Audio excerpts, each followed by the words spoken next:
चलिए दोस्त, अब बिहार सरकार ने बिहार बोर्ड एग्जामिनेशन जो है वो आप सबके लिए मैट्रिक के लिए क्या जारी कर दिया है? Model question paper. ठीक है, मॉडल क्वेश्चन पेपर जारी कर दिया। देखिए, लगभग इसका मॉडल क्वेश्चन पेपर का मतलब हो गया है कि जो हमारा क्वेश्चन का पैटर्न जो होगा ऑलमोस्ट वैसा ही होगा। ठीक है, तो हम यहाँ पे चलेंगे। यहाँ पे आपको 100 ऑब्जेक्टिव दिया होगा, लेकिन क्या 100 ऑब्जेक्टिव में टोटल के टोटल 100 क्वेश्चन को सॉल्व करना जरूरी है? ना बाबा, 100 क्वेश्चन को सॉल्व करना इंपॉर्टेंट नहीं, मात्र उसमें से हमको 50 ही क्वेश्चन का आंसर देना है। लेकिन साथ साथ ये भी आपको सिलवार से सिस्टमेटिक जो होता है 50 क्वेश्चन का आंसर नहीं देना है। आपकी भैया जो अच्छा लगे, जो क्वेश्चन अच्छा नहीं लगे, जो क्वेश्चन बहुत अच्छे ढंग से आता हो उसी क्वेश्चन का आंसर दियो। समझे?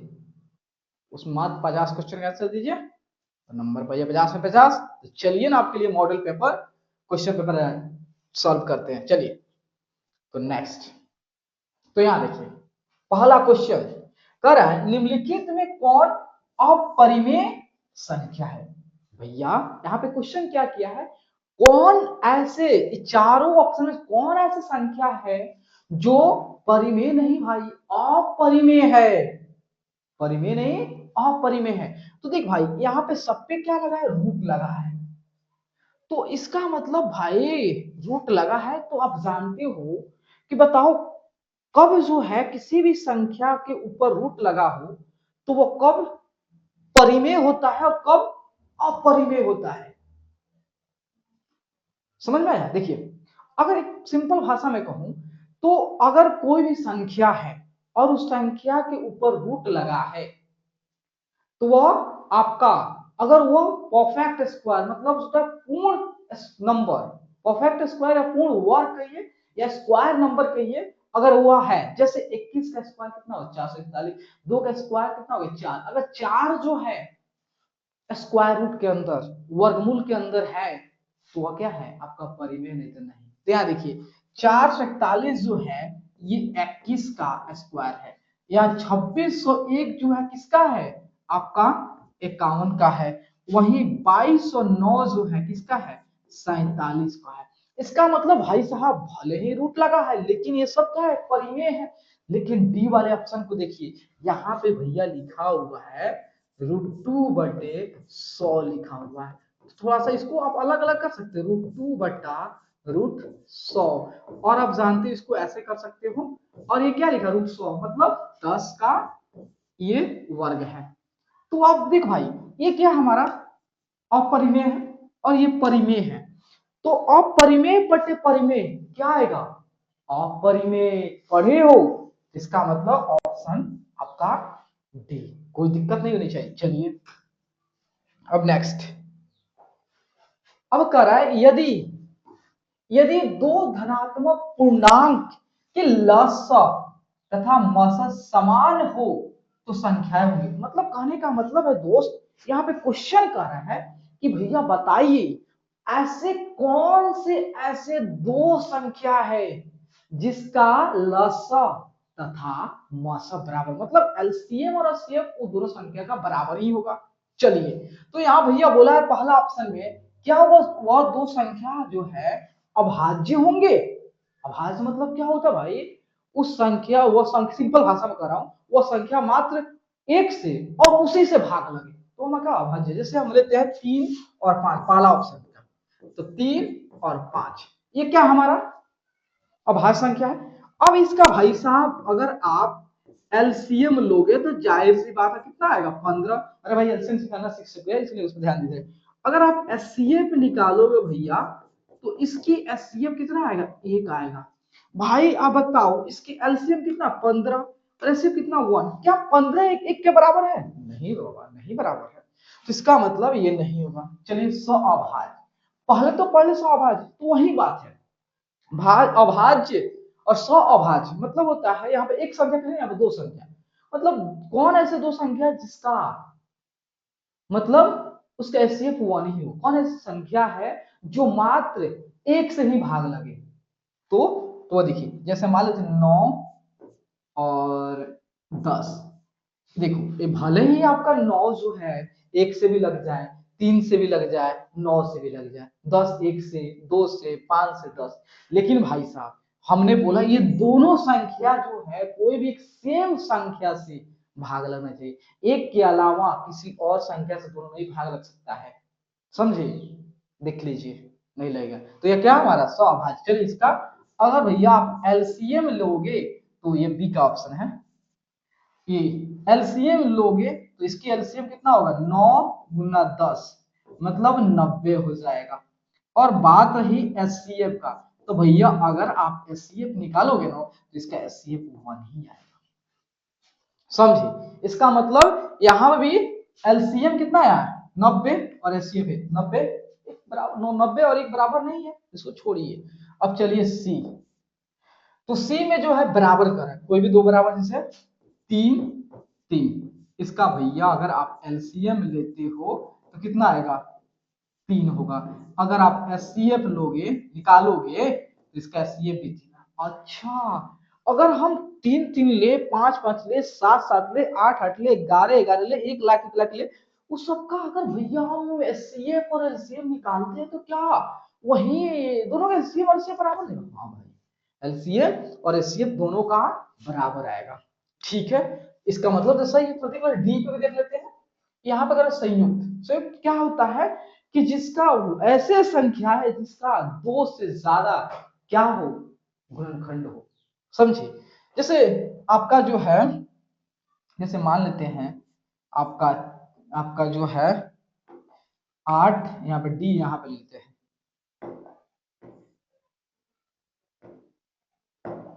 डी यहाँ पे 8 और 12 हो गया।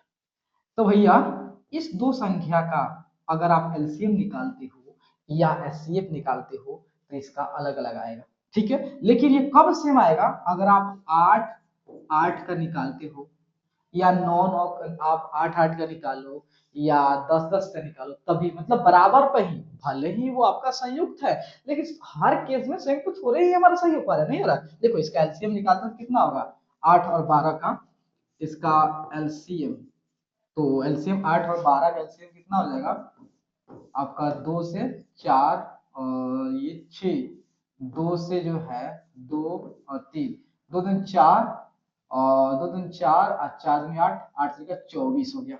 मतलब एलसीएम जो है 24 हो गया। और एचसीएफ जो भैया इसका एचसीएफ मुझे लगता है 4 होना चाहिए, 4 होना चाहिए एचसीएफ 4, तो वही ना 4 है ना, 12 8 4 नहीं बोले 8 4 दूनी 8, ठीक है 4, ठीक है। तो यहाँ पे एलसीएम और एचसीएफ बराबर नहीं हो रहा है, मतलब जो है हमारा दो संख्या, वही दो संख्या होगा जिसका एलसीएम और एचसीएफ बराबर होगा, तो वो मात्र वो दो संख्या बराबर होगा, ठीक है। संयुक्त केस में कब फेल हो जाता है? दो अलग अलग संख्या ले तब, दो समान संख्या ले तभी जाके वहां पे नियम सेटिस्फाई हो रहा है, नहीं तो नहीं हो रहा है। इसका मतलब पूरी तरह सेटिस्फाई कब हो रहा है? अगर वो दोनों नंबर सेम है तभी, मतलब बराबर है तभी जाके वो सही है, वरना नहीं। चलिए अब कह रहा है इसको जो है इस संख्या को हम p बाई क्यू के रूप में या a बटा b के रूप में अगर दिखाते हैं तो इसमें से कौन सा होगा? देखो अब इसको जाओगे भाई सॉल्व करना, लंबा प्रोसेस है तो थोड़ा लंबा टाइम लगेगा, लेकिन हमें उस तरफ नहीं जाना है। हम सिंपली क्या कर लेंगे, इसको जैसा जो लिखा हुआ, देखिए यहाँ पे लिखा हो 0 0 0 0 1, ठीक है। तो भैया आपका क्या कुछ नहीं करना है, जो संख्या उसको एज इट इज लिख दो। एक बात समझो, अगर कोई भी जीरो को छोड़े कोई भी संख्या है और उसके लेफ्ट में कितनों भी जीरो आप लिख दो, तो क्या उससे उसकी वैल्यू चेंज हो जाएगा? नहीं बाबा नहीं, उसकी मान चेंज नहीं होगा। इसका मतलब जो है एक। अब बताओ इसमें कितना ऐसा संख्या जिसके ऊपर बार नहीं है? अरे भैया एक ये जीरो, इसको घटा दो। अब आ गया हमारा अंश काम खत्म, हर का। अब बताओ भाई कितने ऐसे संख्या जिसके ऊपर बार लगा हुआ है?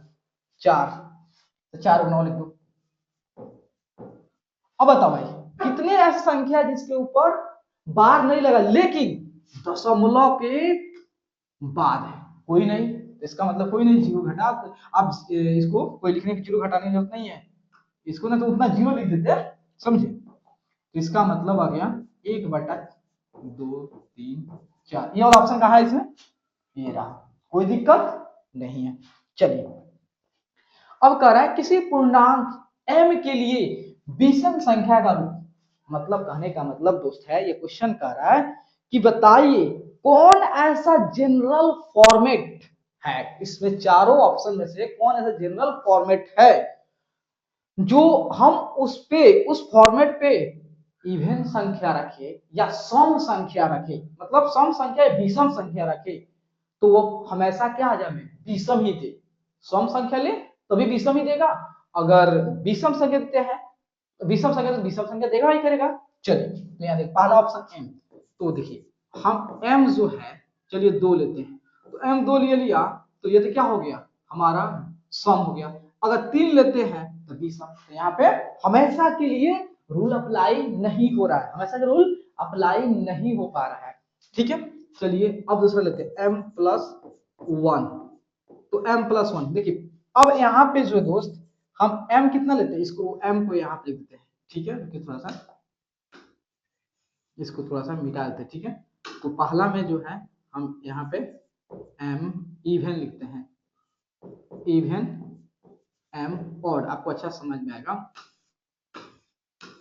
ठीक है। देखिए अगर हमने m कितना लिया था 2 लिया तो क्या हमको इवन मिला, और यहाँ पे 3 लिया तो ऑड मिला, तो ऐसा नहीं होगा, हमेशा रूल वैलिड आपका वैलिड नहीं हो पा रहा।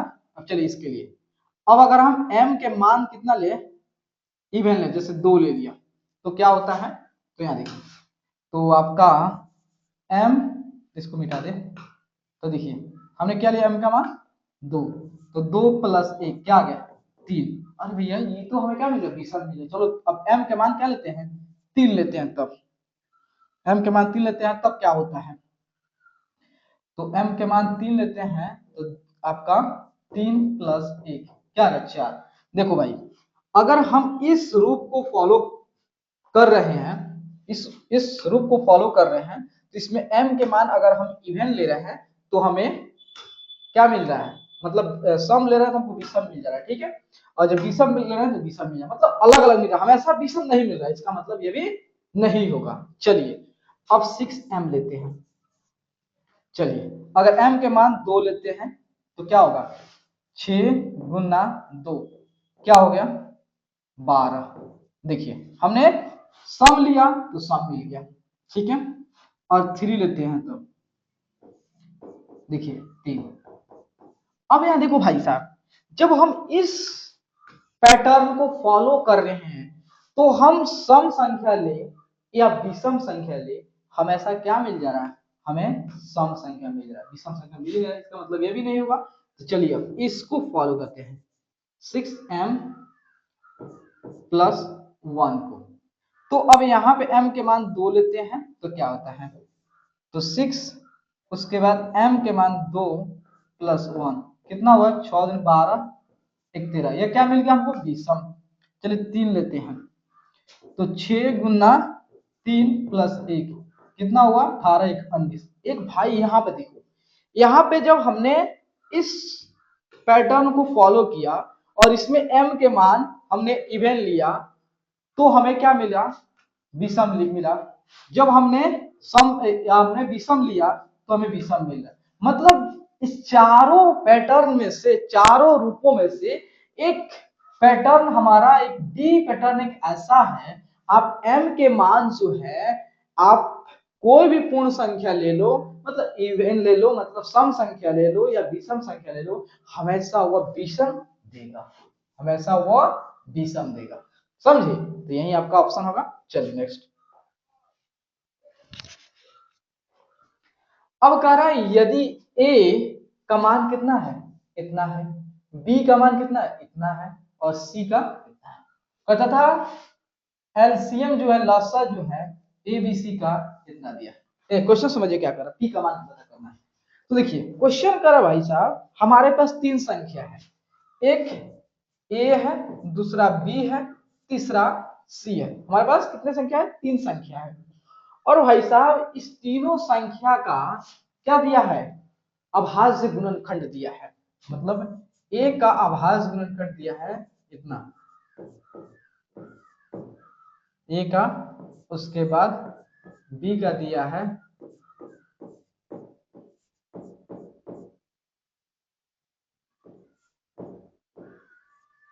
और c का दिया है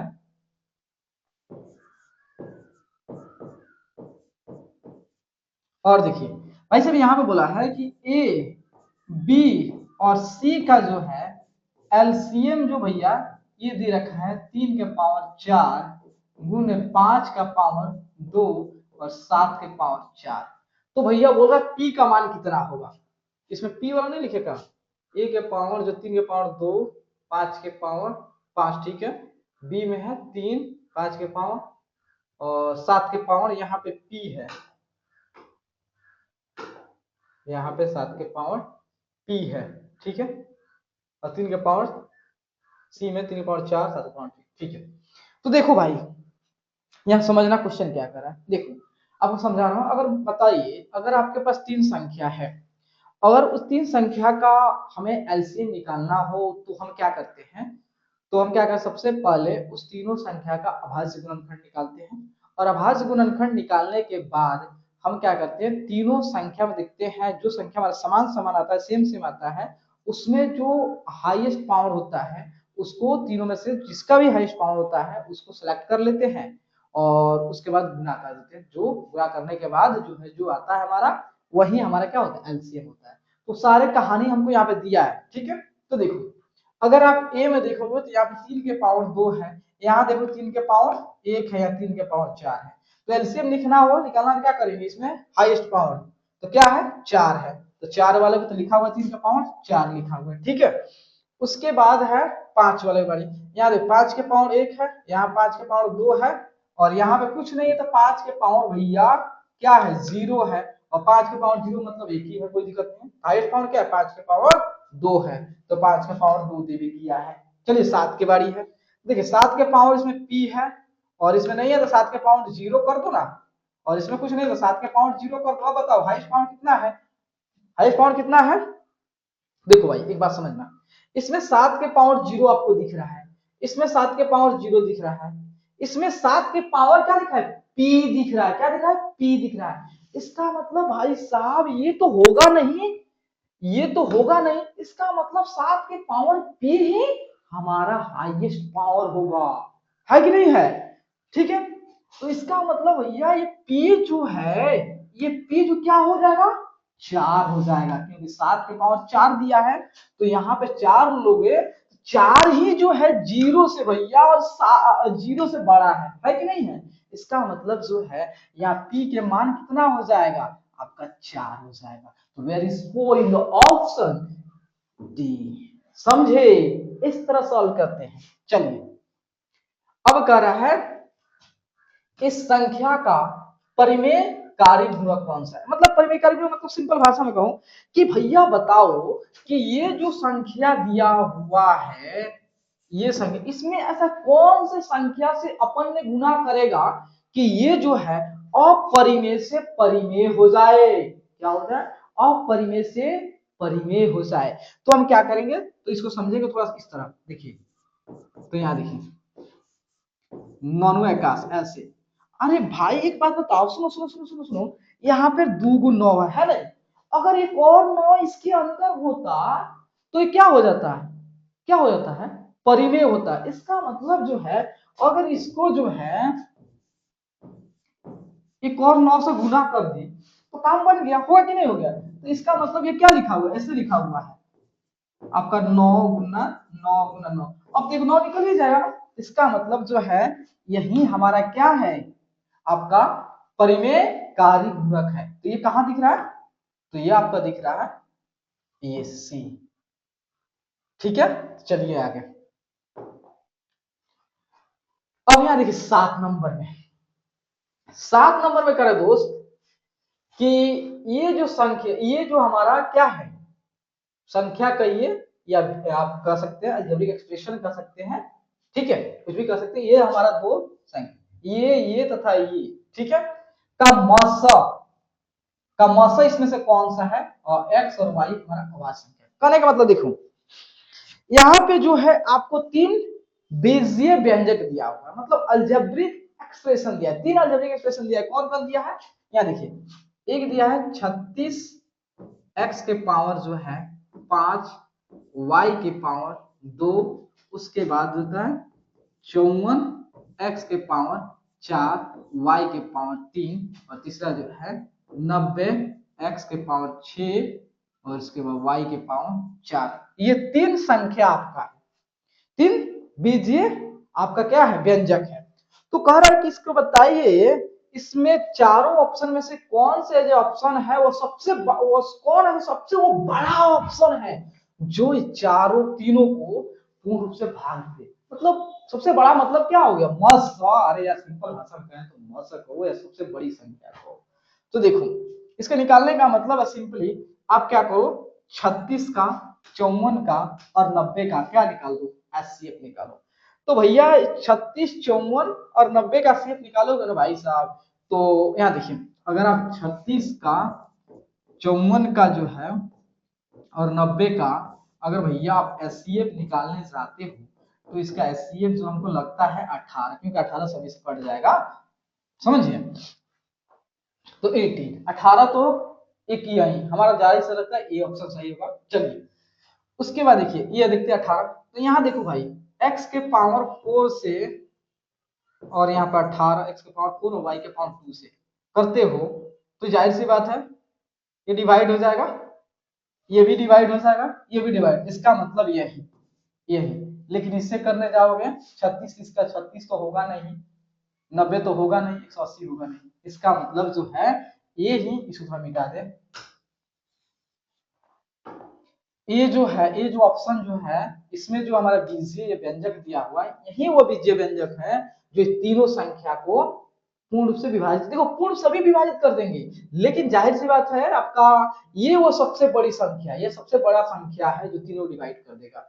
180 तो आपको तो नहीं हो पाएगा यहाँ पे, 36 से आपका, समझे, तो इसका मतलब आपका यही ऑप्शन होगा।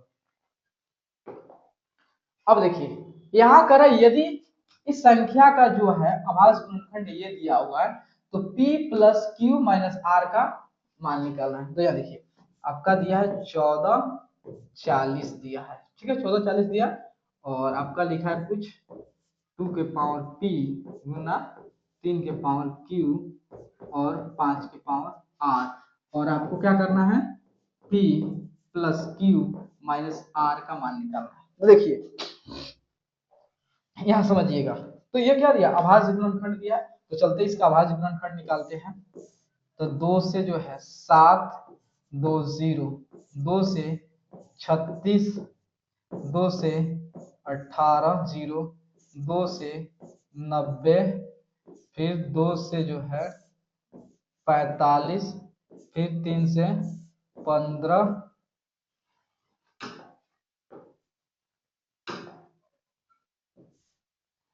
3 से 15, फिर 3 से 5, ठीक है। तो यहाँ देखिए ये कुछ ऐसा लिखा हुआ है, दो कितना बार है, दो आपका 1 2 3 4 5 बार गुना, इस 5 को ऐसे लिख दीजिए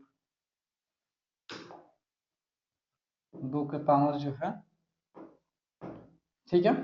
उसके बाद 3 3 2 5 कितना बार है, एक बार, ठीक है। तो p देखिए ये दोनों से आप क्या कर कंपेयर कर लो, तुलना कर लीजिए। तो 5 हमारा क्या हो गया, p के बराबर है, q 2 के बराबर है, r जो 1 के बराबर, 5 7 7 में से गया 6, ठीक है। 5 7 6 कहाँ है, ऑप्शन ए। चलिए अब कह रहा है निम्नलिखित में किसका दशमलव प्रसार अशांत है। देखो अगर हमें कोई भी परिमेय संख्या दिया हो, ठीक है, अगर उस परिमेय संख्या का हमें क्या निकालना हो, दशमलव निकालना है और पता करना हो कि उसकी दशमलव प्रसार जो है शांत होगा या अशांत होगा, तो उसके लिए हम क्या करेंगे, उसके लिए हम क्या करें, हम क्या करेंगे, उस संख्या के जो हर है उसको देखेंगे। तो सभी संख्या का हर हमारा ये 400 है, 250 है, 462 है, 625 है। ठीक है, अब क्या करेंगे, चारों जो ऑप्शन दिया है इसमें सबके दो हर जो है उसको क्या करेंगे, इस रूप में हम एक्सप्रेस करने की कोशिश करेंगे, या 2 के पावर m के, या 5 के पावर n के, या जो होता है 2 के पावर m इंटू 5 के पावर n। अगर इस रूप में हम उसको दर्शा देते हैं, दिखा देते हैं, तो वह संख्या क्या हो जाएगा, उसका दशमलव प्रसार जो है शांत होगा। अगर नहीं दिखा पाते हैं तो वह अशांत होगा। तो चलिए, यहां पहला ऑप्शन में है दोस्त कि 125 बटे 400 लिखा है, 400 लिखा है। तो देखो भाई साहब, ये 400 लिखा है, इसको क्या करते हैं, ये आपको 400 दिख रहा है ना, इसको कुछ ऐसा संख्या देखो, इसको क्या आप जो है इसको 10, 100, 1000, लाख करने का मतलब 10 के पावर n के रूप में अगर कर सकते हो तो उसको दशमलव में बदलना काफी इजी रहता है। तो 400 दिख रहा है, और इस चीज को आप ऐसे लिख सकते हो भाई साहब, 125 गुना 4 गुना 100। और आप जानते हो 4 को आप 100 बनाना चाहो तो आसान हो, 10 बना नहीं सकते हो, 100 बना सकते हो, 25 होगा 100। तो आप देखिए 125 बटे और यहाँ 100 गुना 4, इसको 25 से गुना कर दीजिए और इसको भी 25 से गुना कर दीजिए। तो कितना आ गया, 125 गुना 25, और यहाँ पे हो गया आपका 100, कितना जीरो हो गया, 2 2 4, इतना हो गया 25 का 100। ठीक है, तो इसका मतलब ये संख्या जो है इसका दशमलव प्रसार जो है क्या होगा, शांत होगा, क्योंकि ये हमारा 10 के पावर n के रूप में है। समझे, उसी तरह 250 देखिए, आप 17 बटे जो है 250, देखिए 250 देखिए। तो यहाँ देखिए, इसको थोड़ा सा मिटाते हैं, तो 17 बटे इसको 25 को लिख सकते हैं 5 गुना 5 और 10। ठीक है, तो उसका देखिए, तो अब यहाँ देखिए, यहाँ पे जो है 25 ठीक था हमको, देखिए 25 ठीक था यहाँ पे, इस चीज को ऐसे लिख दीजिए 10 गुना 25, और इसको 17 गुना 10, और 25 को 100 करना आसान है क्योंकि 4 से गुना कर दे, थोड़ा सा दिमाग लगाना पड़ता है। 4, तो देखिए, तो आपका ये कितना हो गया, 10 गुना 100, 2 0। तो इसका भी दशमलव क्या होगा, हमारा शांत होगा, अशांत नहीं होगा। अगर इस रूप में कर दे इसका मतलब दशमलव प्रसार जो शांत होगा। ये हो गया। अब चलते हैं तीसरा ऑप्शन।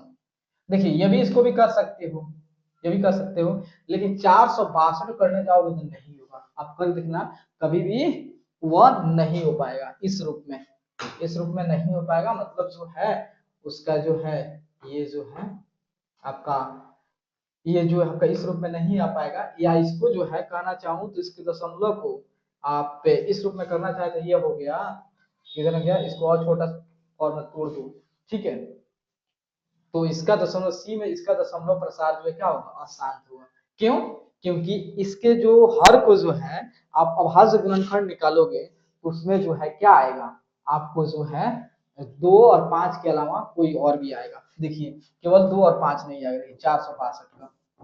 तो यहाँ देखिए, तो 2, तो 2 आपका 3 1, फिर 3 4 2 6, 3 से 3 आ गया। इसका मतलब जैसे ही इसके अभाज्य गुणनखंड में जुड़ता है, इसका अभाज्य गुणनखंड में 3 आ गया, तो ये कभी भी हमारा इसका दशमलव प्रसार जो है शांत नहीं हुए, अशांत होगा। लेकिन अब 400 का, 250 का और 625 का जो है, अगर आप अभाज्य गुणनखंड निकालते हो तो 2 या 5 या 2 5 के अलावा कुछ और नहीं आ सकता है, मात्र यही आएगा। आप चेक करके देख सकते हो, मतलब 400 का, 250 का और 625 का जो अगर आप अभाज्य गुणनखंड निकालते हो तो उसमें मात्र 2 और 5 ही आएगा, उसके अलावा कोई और नहीं। लेकिन भाई अगर 462 का अगर आप अभाज्य गुणनखंड निकालोगे, इसमें 2 और 5 के अलावा कोई और भी अभाज्य संख्या आएगा, इसलिए जो है इसका दशमलव प्रसार जो है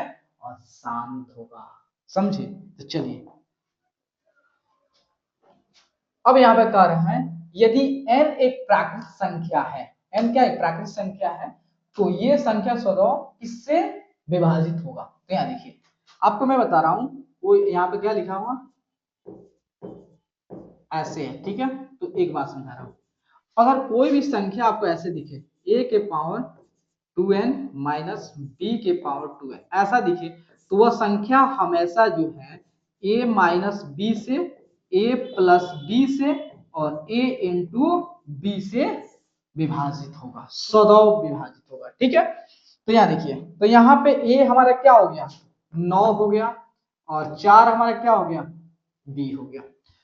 तो हमारा संख्या जो 9 माइनस 4, 9 प्लस 4 या 9 गुना 4, 9 में से 4 गया 5, 9 4 13 और 9 चौका 36, इसी सब से यही ना दिया 9 और 4, तो 9 5 13, ठीक है। तो इसमें 9 5 और 13 दोनों से थे, आपका ऑप्शन सी। चलिए उसके बाद कह रहा है, समझिएगा, कह रहा है यदि 65 और 117 का मसौर इस रूप में दिया हो तो n का मान क्या होगा। क्या देखिए क्वेश्चन कर रहा है, यहाँ पे 65 दिया है और 117 दिया है और इसका जो है भैया एचसीएफ जो है वह कुछ जनरल फॉर्म में दिया है 65n माइनस 117, ठीक है। मतलब 65 और 117 का एचसीएफ जो है एक जनरल रूप में दिया है और पूछा भैया इसमें n जो है इसकी मान क्या होगा। तो देखिए ये जनरल रूप है, हम इसका स्पेसिफिक रूप निकाल रहे हैं, मतलब 65 और 17 कैसे निकाल सकते कि नहीं निकाल सकते, निकाल सकते। तो निकालते हैं 65 से आप 117 का, तो एक बार में तो 65, 7 में से 5 गया 2, 11 में से 6 गया, 11 में से गया 5, फिर 1 से 5 में से 2 गया 3, 6 में से 5 गया 1, 13, 13 चौका 52, खत्म। तो ये हमारा क्या होगा एचसीएफ होगा, मतलब इसका मतलब जो है 65 n माइनस 117 जो है क्या होगा 13 के बराबर होगा, दोनों हमारा क्या है एचसीएफ है। तो यहाँ देखिए 65 n 13 प्लस 117, तो ये हमारा n क्या हो गया 130/65 हो गया, ठीक है। तो 65 गुना 2 क्या होगा सी, n क्या होगा हमारा 2 होगा, ठीक है। चलिए यहां पर देखते हैं, कह रहा है 141/120 का दशमलव प्रसार दशमलव के कितने स्थानों के बाद शांत होगा। देखिए हमारा ये है 141/120, ठीक है। क्या है 141/120। अब कह रहा भैया देखो जब इस संख्या को आप दशमलव में बदलोगे तो दशमलव के कितने संख्या के बाद जो है इसकी दशमलव प्रसार जो है पूरी तरह से शांत हो जाएगा।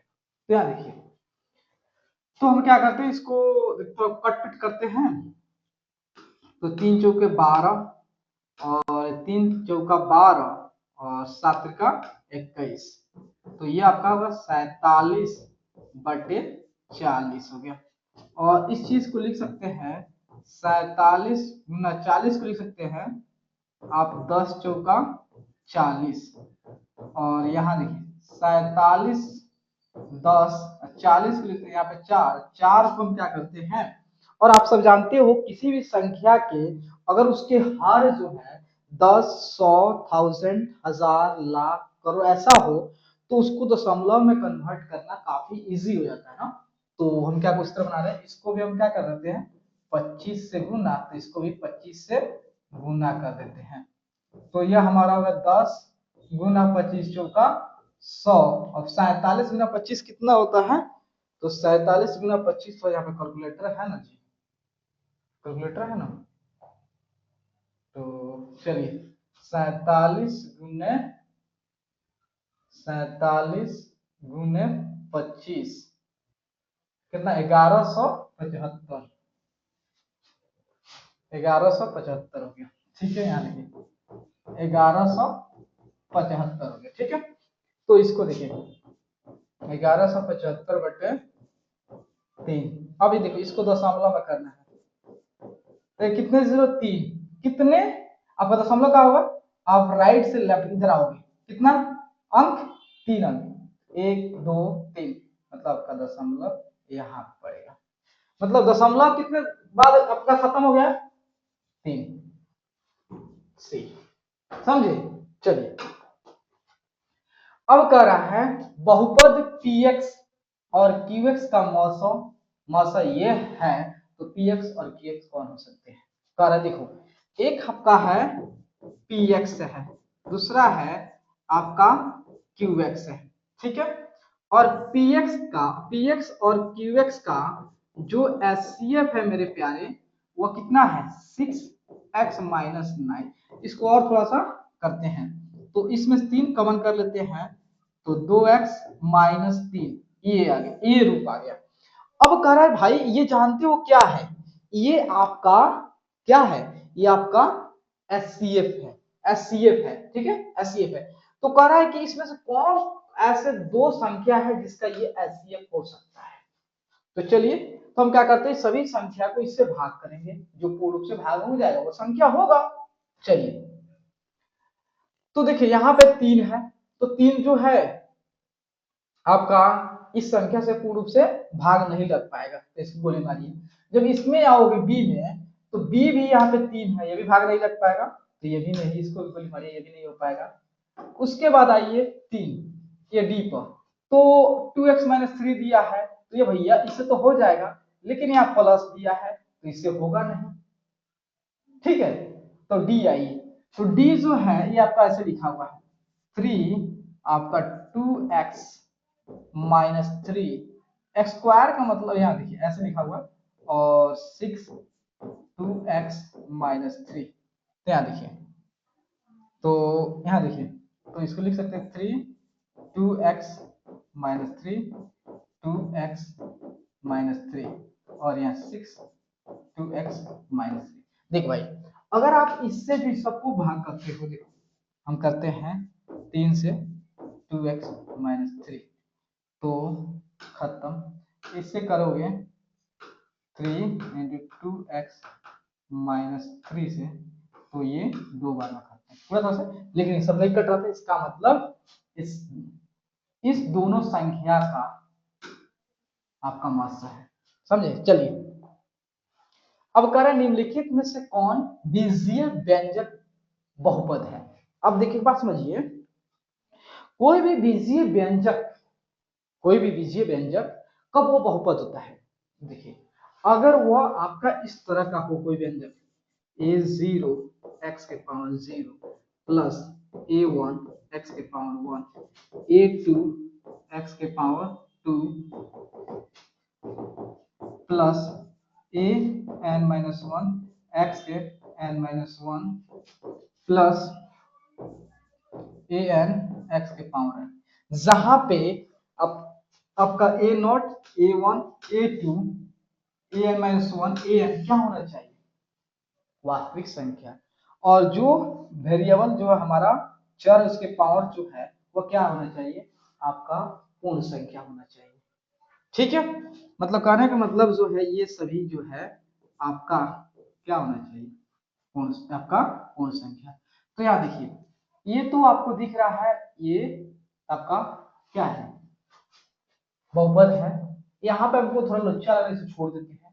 यहाँ देख भाई सी में, यहाँ जो है y के पावर ऐसे लिखा 5y के पावर स्क्वायर और 4, और रूट का मतलब होता है 1/2 - 11। यह बताओ जो हमारा चर है उस पे पावर क्या लगा है? क्या पूर्ण संख्या 1/2? 1/2 जो है क्या पूर्ण संख्या है? नहीं है। तो पूर्ण संख्या नहीं है, इसलिए जो हमारा ये बीजीय व्यंजक जो है बहुपद नहीं है। समझे? आगे जाने की कोई जरूरत नहीं। चलिए, अब कह रहा है यदि बहुपद इस बहुपद के शून्यक अल्फा और बीटा है, तो alpha into beta plus alpha, एक बटा अल्फा प्लस बीटा का मान क्या होगा। तो देखिए हमारा जो है बहुपद कौन सा है, ये है, ठीक है, ठीक है। और अल्फा बीटा, तो यहाँ पर हमको दोनों अल्फा बीटा का सम निकालना है और उसका गुणनफल निकालना है, कोई जरूरत नहीं, दिक्कत नहीं है। तो A Y square plus B Y plus C, तो हम जानते हैं जीरो का मतलब अल्फा प्लस बीटा क्या होता है, माइनस बी बाई ए होता है, ठीक है। माइनस बी क्या हो गया आपका, यहाँ लिखिए ये बी, यहाँ कुछ नहीं तो वन है, तो बी क्या होगा, माइनस वन हो गया, माइनस वन हो गया, ठीक है। ए क्या है आपका, पांच है, मतलब ये हो गया आपका एक बटा पांच हो गया। उसके बाद अल्फा इंटू बीटा, तो क्या होता है सी बाई ए, सी बाई सी क्या आपका 25 है, ए क्या है 5 है, ठीक है। तो हमें किसका मान निकालना है, अल्फा इंटू बीटा एक बटा अल्फा प्लस बीटा का मान। अल्फा इंटू बीटा क्या हो गया, 5 हो गया, इंटू एक बटा अल्फा प्लस बीटा, यहाँ एक बटा 5 लिखा है, तो ये अब 5 गुना, तो 5 ऊपर चल जाएगा 25, ये क्यों ऊपर चल गया आपको बहुत बार बताया है, ठीक है 25 होगा, तो 25 कहाँ गया, ये रहा आपका, ठीक है। माइनस प्लस में कोई दिक्कत नहीं है, ठीक है, चलिए अब करें, यदि बहुपद px के शून्यक 5 हो तो निम्नलिखित में से कौन px का एक गुणनखंड होगा। देखो कहने का मतलब जो है, अगर आपको जो है क्या दिया हो, किसी बहुपद का शून्यक दिया हो और हमें उससे उस शून्यक के हेल्प से जो है उस बहुपद का अगर हमें गुणनखंड लिखना हो तो कैसे लिखेंगे, आसान है, हम क्या करेंगे x में से उस को हटा देंगे, ये एक्सप्रेशन जो है ये क्या हो जाएगा, हमारा गुणनखंड हो जाएगा, x में a हो गया। चलिए यहाँ कह रहा है यदि द्विघात बहुपद किस के शून्य अल्फा और बीटा है, इस प्रकार है कि इसका मान ये है तो p का मान निकालना है, काफी आसान है। यहाँ देखिए 2x² plus 7x plus p ये दिया हुआ है, और यहाँ पे दिया है alpha alpha square beta square plus alpha beta का मान कितना दिया है, 21/4 दिया है, ठीक है। तो यहाँ देखिए यहाँ पे भी वही देखिए एक बात आपको समझा रहे हैं, ए स्क्वायर प्लस बी स्क्वायर का फॉर्मूला होता है ए प्लस बी का होल स्क्वायर माइनस 2ab, यही यहाँ पे यूज करना है। तो यहाँ देखिए ये A square plus B square, इसके बदले क्या लिख सकते हैं, ए प्लस बी का whole square minus 2ab plus alpha beta 21/4। अब इसको नहीं, इसको और लाइन चलिए, अल्फा प्लस बीटा का स्क्वायर माइनस अल्फा बीटा 21/4, ठीक है। यहाँ देखिए अब यहाँ पर निकालते हैं अल्फा प्लस बीटा क्या होगा, minus B by A, B क्या है यहाँ पे 7 है, 7/a क्या है 2 है, अल्फा इंटू बीटा सी बटे ए हो गया, क्या हो गया p/2 हो गया, ठीक है। तो यहाँ देखिए अल्फा प्लस बीटा क्या है, -7/2 का square minus alpha into beta क्या लिखा है, p/2 लिखा हुआ है, और 21/4, तो यहाँ हो गया आपका 49/4, ये p/2 इसको भी कर दिए, 2p दोनों से ऊपर नीचे 2 से गुना कर दिए 4 हो गया, और 21/4, अब सब में से 4 खत्म, तो बच गया आपका 49 माइनस 2p 21, 4 कट गया सब में से, ये 4 सब खत्म, तो आपका हो गया 49 माइनस 2, 49 माइनस 21 हो जाएगा 21, 2p हो जाएगा, 9 में से गया 8, 9 में से गया 8, 4 में से 2 गया 2, और यहाँ 2p, 2 से 28, 14 बार में, तो p का मान जो है 14 आ गया। तो p का मान कितना? 14, ऑप्शन सी। चलिए अब आते हैं, यहाँ पर कह रहा है बहुपद का घात, तो यहाँ पर आसान है, मतलब घात मतलब इसके उच्चतम पावर x माइनस 2 और x plus 2 plus x cube minus 1 x plus 1। देखिए इसके उच्चतम घात कितना, इसमें कितना होगा एक्स स्क्वायर हो जाएगा, इतना समझिए, पूरा करने को जो टाइम नहीं लगेगा इसमें, एक्स क्यूब और यहाँ पे आ जाएगा एक्स के पावर 4 आएगा। अब बताइए इसमें, आप जानते हो इसमें अधिक से अधिक, इसमें इसमें अधिक से अधिक एक्स के पावर 2 आएगा, इसमें अधिक से अधिक एक्स के पावर 4 आएगा, और ओवरऑल कहे तो इस बीजीय व्यंजक में, इस एक्सप्रेशन में जो है आपका x के पावर अधिक से अधिक, जानते हो क्या है? 4 है, 4 के अलावा आगे कुछ और नहीं सकता, इसका मतलब हमारा घात क्या होगा? 4 होगा। ये थोड़ा सा समझना चाहिए, आप पूरा खोलोगे गुना काटा काटी करो बहुत टाइम लगेगा, ठीक है। अब चलिए, अब कह रहा है कि 19 नंबर देखिए, कह रहा है बहुपद, बहुपद जहाँ a0 नहीं है, आलेख होता है, अगर हमारा ये जो है द्विघात बहुपद है, और द्विघात बहुपद का जो है, द्विघात बहुपद को अगर आप ग्राफ पे जाते हो बनाने, तो उसके जो आकार में बनेगा कुछ ऐसे बनेगा, ठीक है, ऐसे या ऐसे, या जो होता है या आपका ऐसे, मतलब ऐसे, मतलब इस आकार को जानते हो क्या कहते हैं? हम कहते हैं परवलय कहते हैं, यहाँ हो जाएगा। चलिए चलिए 20 नंबर, कर यदि किसी द्विघात बहुपद के शून्य 6 और माइनस 2 है, तो बी और सी का मान क्या होगा? यहाँ समझिए, ये रहा हमारा द्विघात बहुपद,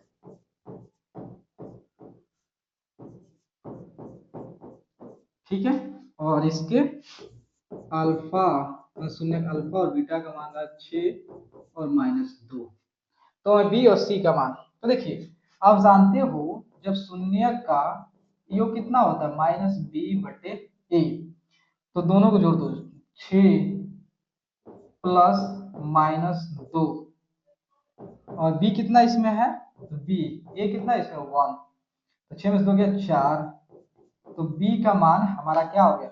4 हो गया, ठीक है। बी का मान 4 कहाँ है?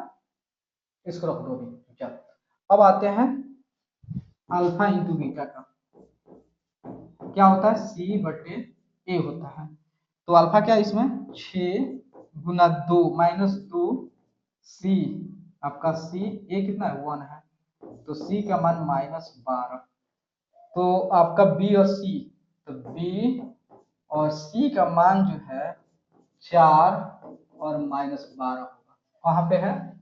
ऑप्शन बी, समझे। अब कह रहा है कि यदि ये जो है इसके इक्वल है, ये इसके इक्वल है, तो y का मान क्या होगा? आसान है, देखिए यहाँ पे 3 के पावर x प्लस वाई, 3 के पावर x माइनस वाई, और यहाँ पे 27 लिखा हुआ है, तो यहाँ देखिए x plus Y, x minus Y, और ये देखिए इस चीज को हम ऐसे 27 लिख सकते हैं, और रूट मतलब 1/2, और इस चीज को एक और चीज लिख सकते हैं हम, आपका 3, 3 के 3 गुना 1/2, तो 3, 3/2, ठीक है, ये है, कोई दिक्कत नहीं है। तो देखिए ये इसके इक्वल है, ये इक्वल इसके इक्वल, आप सभी एक दूसरे के इक्वल है, ये भी कर सकते हो, तो सबको अलग अलग से लेते हैं। देखिए 3 के पावर जो है, अब एक और बात समझिए, 3 पावर करने की कोई जरूरत नहीं, कहानी फैलाने की जरूरत नहीं है।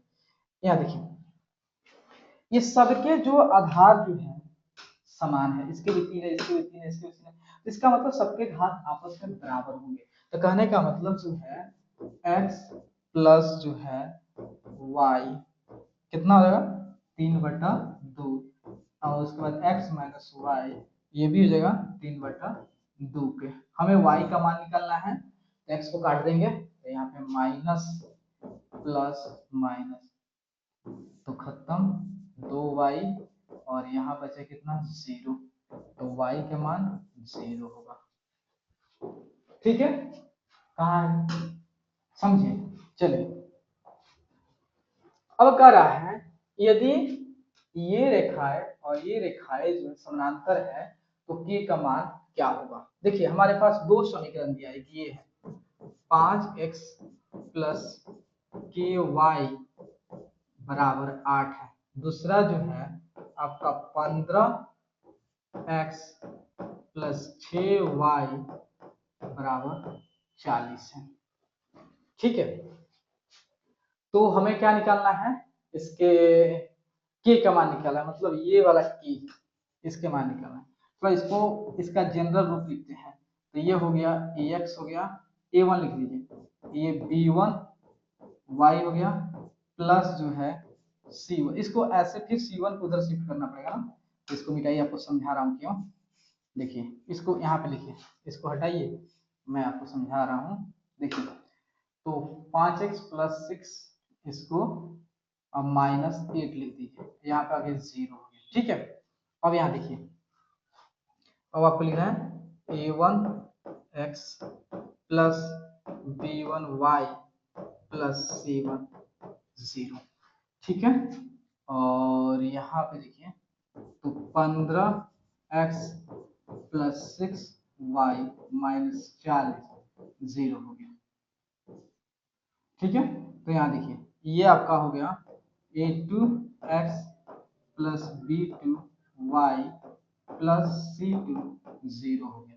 ठीक है, ये हमारा दो एक समीकरण है, और ये दोनों समीकरण को जब हम ग्राफ पे बनाएंगे तो इस दोनों समीकरण का ग्राफ जो है बता रहा है समानांतर है। तो समानांतर के लिए इसके गुणांक का कोई नाता नहीं है, कोई रिलेशन है, हाँ है। इसका नाता नहीं है कि अगर ये जब हम ग्राफ इसको बनाएंगे तो अगर ये दोनों जो है समानांतर है तो इसके कोफिशिएंट के साथ, इसके गुणांक के साथ क्या लाता है कि इसके a1 बटे उसका a2 और b1 बटे b2 और c1 बटे c2, जहां पे ये दोनों बराबर होगा और ये बराबर नहीं होगा। ठीक है, समझे। तो चलिए हमें के का मान निकालना है ना, देखिए ये हमारे लिए जरूरी है, क्यों, के का मान निकालने के लिए। तो इस चीज को जो हम केवल अप्लाई करेंगे, इस चीज को हमें अप्लाई करना है। ये कहाँ चल गया, तो इसको इसको यहाँ पर कहाँ से कट गया, चलिए ठीक है। तो अब आते हैं, तो देखिए तो यहाँ पे हम a1 बटे a2 और b1 बटे b2, तो a1 क्या है हमारा, यहाँ देखिए a1 आपका 5 है और a2 क्या है आपका 15 है, तो 5 बटे 15, b1 क्या है यहाँ पे k है, और यहाँ पे b2 क्या है आपका 6 है, तो k बटा 6। तो देखिए आपका जो है 5 तिहाई 15, 3 दूना 6 कटता है ऐसे, मतलब आपका ये ऊपर नीचे कट जाएगा और फिर यहाँ नीचे नीचे या ऊपर ऊपर कटता है, सीख लेना चाहिए। तो क्रॉस गुना करोगे तो के का मान कितना आ गया 2 आ गया, तो के का मान 2 कहाँ है, यहाँ है। चलिए अब ये क्वेश्चन जो पूरी तरह से उसी पे है। ठीक है, ये वाला भी जो अभी सॉल्व किए हो इसी पे वो भी है। चलिए यहाँ करें समीकरण युग्म, और ये समीकरण जो है और ये समीकरण का अगर आप सॉल्व करोगे तो उसकी जो हल आएगा तो वह हल जो है एक यूनिक होगा, मतलब एक और केवल एक ही होगा, या अनगिनत होगा, या इनमें से कोई नहीं होगा, या कोई हल ही नहीं होगा, कोई हल ही नहीं हो सकता उसका, मतलब वो समानांतर रेखा भी हो सकता है। ठीक है, तो देखिए तो हम ये हमारा 6x माइनस 9y प्लस 6 0 है, और दूसरा जो है 18x माइनस 27y प्लस 15 0 है। ठीक है, तो वही आपका ये a1 x हो गया, और ये b1 y हो गया, और b1 y c1 0। उसी तरह यहाँ देखिए a2 x plus b2 y plus c2। अब हमें क्या करना है, ये a1 बटे a2 निकालना है। ठीक है, a1 कितना है, 6 है, 6 है, a2 कितना है, 18 है, तो 6 त्रिका 18, 1 बटे 3। अब हमें क्या निकालना है, b1 बटे b2 निकालना है। तो b1 बटे b2 तो आपका हो गया, b1 क्या है, -9 हो गया, और b2 क्या हो गया, -27 हो गया। फिर से आपका कितना हो गया, 1/3 आ गया। अब हमें निकालना है c1 बटे c2। तो c1 क्या है, 6 हो गया, और c2 हमारा 15 हो गया। 3 दूना 6, 3 5 15, मतलब 2/5 हो गया। ठीक है, तो देखिए यहाँ पे जब हमने a1 बटा a2 निकाला, और b1 बटा b2 निकाला, और c1 बटे c2 निकाला, तो हमने देखा कि a1 बटे a2 और b1 बटा b2 क्या है, बराबर है, लेकिन c1 बटा c2 बराबर नहीं है। तो ये जो कंडीशन है किसके लिए अप्लाई होता है, यह आपका तभी अप्लाई होता है अगर उस दोनों लाइन जो है एक दूसरे क्या होंगे, पैरेलल होंगे। और दूसरी भाषा में कहें तो उसकी जो है एक भी सॉल्यूशन, एक भी हल नहीं होगा। ठीक है, मतलब कहीं पे भी वो एक दूसरे से टकराएंगे नहीं, दोनों पैरेलल होगा, दोनों समानांतर होंगे, तो कोई हल ही नहीं है, कोई हल ही नहीं, समझे। तो ये हो जाएगा। अब कह रहा है 24 में रैखिक समीकरण y बराबर x का आलेख निम्नलिखित में से किस बिंदु से होकर गुजरता है। ठीक है, किस बिंदु से होकर गुजरता है। देखिए यहाँ पे पहले बोल दिया है कि y और x दोनों बराबर है। इसका मतलब जो है, जब इस समीकरण को आप ग्राफ पे बनाओगे तो ये उस बिंदु से जाएगा जिससे x निर्देशांक और y निर्देशांक दोनों क्या होंगे, बराबर होंगे, उसी से होकर जाएगा। तो हमारा ऑप्शन में चेक करना है कौन से ऑप्शन है जिसमें हमारा x निर्देशांक और y निर्देशांक दोनों बराबर है। तो ये तो आपका दोनों अपोजिट, एक माइनस है दूसरा प्लस है, ये तो अलग अलग है। यहाँ पे एक प्लस एक माइनस, ये भी नहीं होगा, इसका मतलब यही हो जाएगा। चलिए, अब कह रहा है यदि समानांतर श्रेणी का nवां पद 3n प्लस 8 है तो उसका सर्वा अंतर क्या होगा। ठीक है, तो देखिए हमारा समानांतर श्रेणी कह रहा है, यदि समानांतर श्रेणी का nवां पद, मतलब tn जो है पद क्या है, 3n प्लस 8 है, तो हमें क्या निकालना है, सर्वा अंतर निकालना है। ठीक है, तो देखो, तो हम क्या करते हैं, इसका पहला पद निकालते हैं, 3 गुना 1 प्लस 8, 8 3 11। दूसरा पद निकालते हैं, 3 गुना 2 प्लस 8, कितना हो गया, 8 6 14। तीसरा पद निकालते हैं, तो 3 गुना 3 प्लस 8 9, आपका 3 9 8 17 हो गया। ठीक है, तो यहाँ देखिए, तो यहाँ पे क्या पहला पद है आपका 11, दूसरा पद 14 और तीसरा पद 17। तो इसका हमें CD मतलब जो सर्वा अंतर निकालना, हम क्या करते हैं, जो आगे वाला होता है उसको पीछे वाला को हटा देते हैं, मतलब 14 में से 11 घटा दे, कितना हो गया, 3 होगा। इसमें क्या हो जाएगा, 3। चलिए, अब आते हैं 26 में, यहाँ कह रहा है इस समानांतर श्रेणी का कौन सा पद 0 होगा। ठीक है, ये इसका मतलब ये जो है संख्या क्या है, समानांतर श्रेणी है, तो इसके कौन सा पद जो है 0 है, हमें नहीं पता है, मान लेते हैं इसके nवां पद जो है 0 होगा, मान लेते हैं। ठीक है, तो n पद के लिए क्या है, a plus n minus 1 into D 0। a क्या है हमारा 81 है, nवां पद n माइनस 1, डी क्या है 72 में से, आप क्या करो 72 में से 81 घटाओ, कितना आएगा, -9 हो जाएगा। 0। तो n माइनस 1 गुना -9, और इधर प्लस इधर आएगा तो माइनस आ जाएगा। तो -9 से -1 का राशि कितना से 9 बार में, तो n, तो यहाँ हो गया 9, इधर माइनस इधर प्लस, मतलब 10वां पद। मतलब जो इस समानांतर श्रेणी का 10वां पद जो है 0 होगा। चलिए अब आते हैं 27 नंबर में।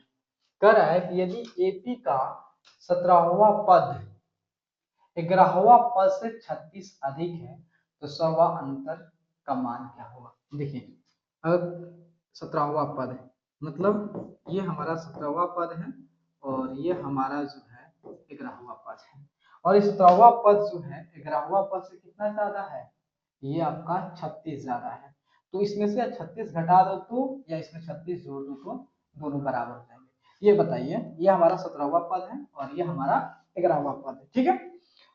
तो हमें जो है दोनों पद को जो है बराबर करना है, लेकिन ये पद जो है इससे 36 ज्यादा है।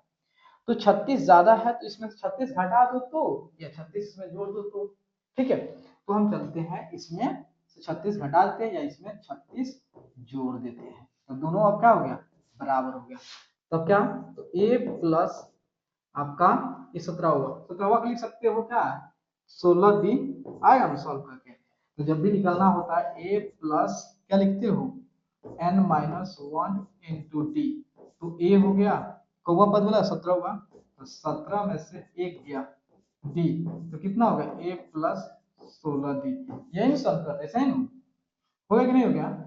तो आपका यही 16, ये अगर हुआ है तो लिख सकते a प्लस 10d प्लस 36। तो देखो a से दोनों तो एक सेम है, खत्म कर दो, तो 16d उधर 10 इधर आएगा तो माइनस है ना 36, 16 में 10 गए 6d बटा 36, 6 से 36 6 बार में d का मान कितना आ गया 6 आ गया, 6 ऑप्शन बी। चलिए अब 28 में कह रहा है, ये हमारा क्या है, अर्थमेटिक प्रोग्रेशन है, समानांतर श्रेणी है। तो कह रहा है कि अगर हम इस सभी संख्या को जोड़ेंगे तो कितना आएगा। काफी इजी है, हम जो है रट्टा उल्टा नहीं समझाते हैं कंसेप्ट। देखिए ये हमारा सब क्या है, प्राकृतिक संख्या, प्राकृतिक नहीं है, विषम संख्या है। 1 प्लस 3 प्लस 5 हम जानते हैं स्क्वायर आएगा, लेकिन आपको बताएंगे समझाएंगे, प्लस कहाँ तक n तक जाना है। तो आप पढ़े हो यहाँ पे एपी में जो पढ़े हो कि जब भी आपको कोई भी आपको समांतर श्रेणी दिया है तो उसको जोड़ते कैसे हैं, तो उसका फॉर्मूला होता है ऐसे निकालने का, n बटे 2 2a plus n minus 1 into D. तो आपका जो है n कितना है, n तो ध्यान दीजिए, दो a कितना है, 1 है, तो 2 plus n minus 1 into D कितना है, तो आपका 3 में से 1 गया 2, जानते हो 3 में से 1 घटाओगे 2 आएगा, तो आपका आ जाएगा n बटे 2 2 प्लस 2n माइनस 2, तो माइनस प्लस खत्म, n गुना 2n बटे 2, तो 2 से 2 खत्म, क्या आ गया n स्क्वायर। हम जानते थे n स्क्वायर, लेकिन समझाने के लिए आपको इतना एक्सप्लेन किया। तो क्या होगा कि अगर जो है आप शुरू से विषम संख्याओं को n तक जोड़ोगे तो उसका सम जो है, उसका योग जो है कितना आएगा n स्क्वायर, तो आपका 28 के ये हो जाएगा, ठीक है। अब चलते हैं यहाँ पे, करे करे भी यदि ये जो है क्या है समानांतर श्रेणी में, ये सभी क्या है समानांतर श्रेणी में है, तो हमें x और y का मान निकालना है। देखो x 9 y 25, ठीक है। तो मेरा कहने का मतलब है, अगर ये समानांतर श्रेणी में है, मैं क्या करूं, अगर ये सभी जो समानांतर श्रेणी में है तो इसका सवा अंतर जो है वो सेम होगा, कॉमन डिफरेंस जो होगा वो सेम होगा। मतलब जो है हम देखिए क्या करते हैं, 25 में से y घटाते हैं तो यहाँ पे भी, और या y में से 9 घटाइए तो बात दोनों सेम होगा। तो यहाँ देखिए, तो 25 और 9 को इधर लाओगे प्लस y प्लस y, 25 9 कितना 30 34, 2y, 2 से 34 17 बार में, तो y का मान कितना हो गया 17 हो गया। ठीक है, तो अब देखिए x का मान कितना होगा, तो यहाँ पे आपको x लिखिए, तो यहाँ 9 हो गया, 17 हो गया और 25 हो गया, और इसका सीरीज जो है कितना है आपका 9 8 का है, तो 9 में से 8 घटाओ कितना आएगा 1, तो यहाँ पे 1 आ जाएगा, मतलब 1 और 17 होगा। कहाँ है ऑप्शन में ये रहा, समझे। चलिए अब यहाँ पे कह रहा है यदि समानांतर श्रेणी के n पदों का योग Sn है, nवा पद क्या होगा। यहाँ समझो एग्जांपल से, जैसे हमारा 1 हो गया, उसके बाद 1 प्लस 3 प्लस 5, ये माना 3 पद को जो है हम जोड़ रहे हैं, कितना 5 8 है 9 आ रहा है। ठीक है, लेकिन कुछ पल के लिए इसको हम क्या करते हैं, इरेज कर देते हैं। हम जानते हैं 3 पदों का योग कितना है 9 है ना, 3 पदों का योग 9 है। ठीक है, और हमसे पूछिए बताइए कि अगर हमारे पास 3 पद है और जब 3 पदों को जब हम जोड़ रहे हैं तो उसकी योग जो है 9 आ रहा है, तो तीसरा पद क्या होगा, यहाँ पे वो पद क्या होगा। तो क्या करेंगे, जो हमारा तीनों पदों का योग आया है उसमें से जो उससे बचे हुए जो हमारा पद सबको जोड़ के घटा देंगे। 3 1 4 कितना आ गया 5 आ गया, तो वही चीज 5 आ गया।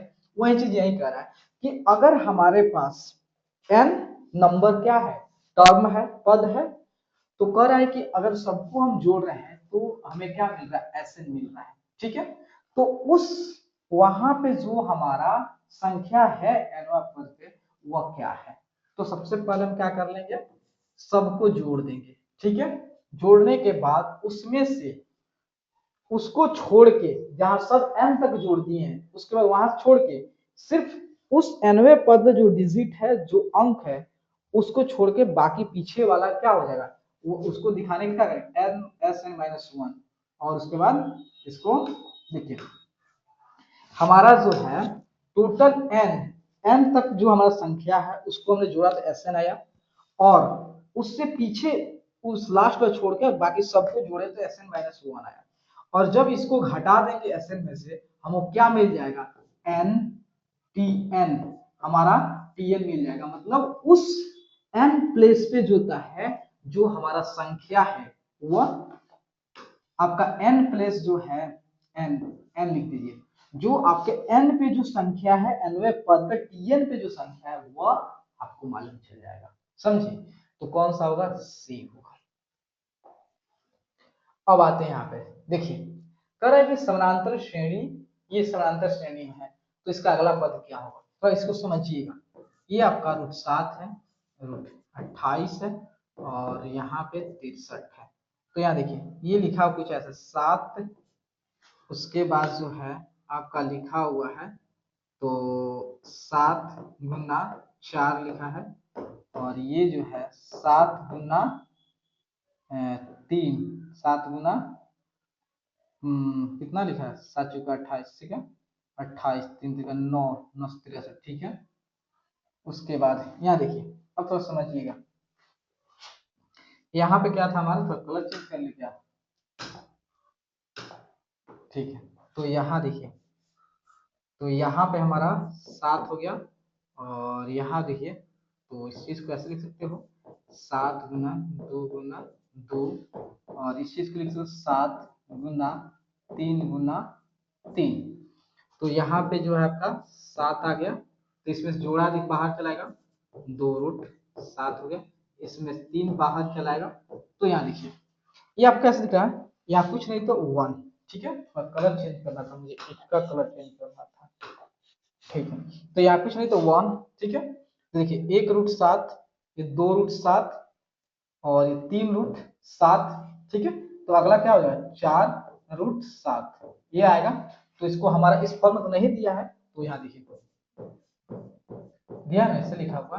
तो हम क्या कर 4 को अंदर लाने के लिए क्या करेंगे, 2 से 4 गुना कर देंगे, 7 गुना 4 गुना 4, ठीक है। आपका कितना होगा, तो 7 गुना 4 का 16, ठीक है।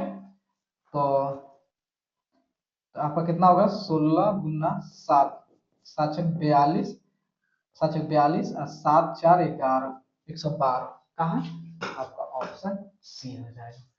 चलिए अब यहाँ देखिए 32 में, तो 32 जो है आपका ये दिया हुआ है, तो थोड़ा सा कलर चेंज कर ले,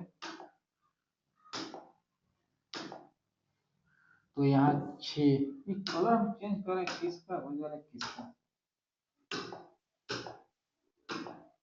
चलिए 6 प्लस जो है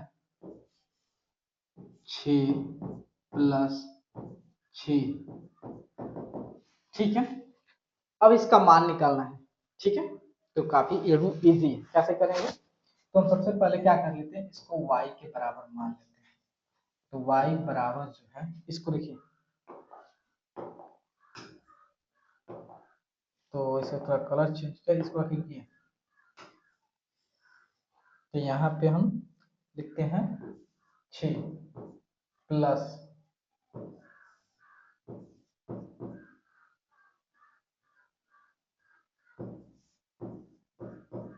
ठीक है, ऐसे है। एक बात बताइए, अब हम क्या करते हैं कि इसका डॉट का मतलब जानते हो क्या हो गया, इसका मतलब हो गया कि अनंत तक गया है, अनंत तक जुड़ाते गया है, √6 जो है अनंत तक इस तरह रूट के अंदर जुड़ाते गया है। तो देखिए अब हम क्या करते हैं, इस दोनों साइड स्क्वायर करते हैं, तो ये y का स्क्वायर, तो स्क्वायर जैसे किए तो ये एक वाला हट गया, एक वाला हट गया, तो यहाँ पे 6 आ गया, और फिर से कहानी इसके लिए शुरू होता रह गया, ठीक है। तो देखिए ये जो है टोटल हमारा किसके इक्वल है, y के इक्वल है।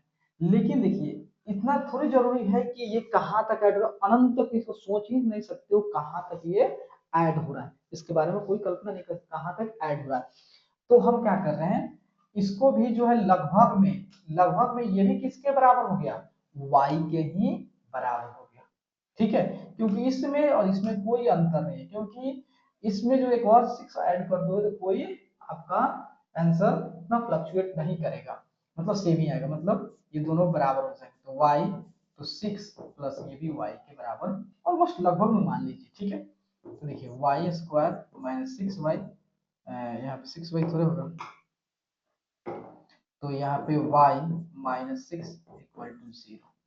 तो यहाँ देखिए तो y minus 3y plus 2y minus 6 0, ये सब आप जानते हो।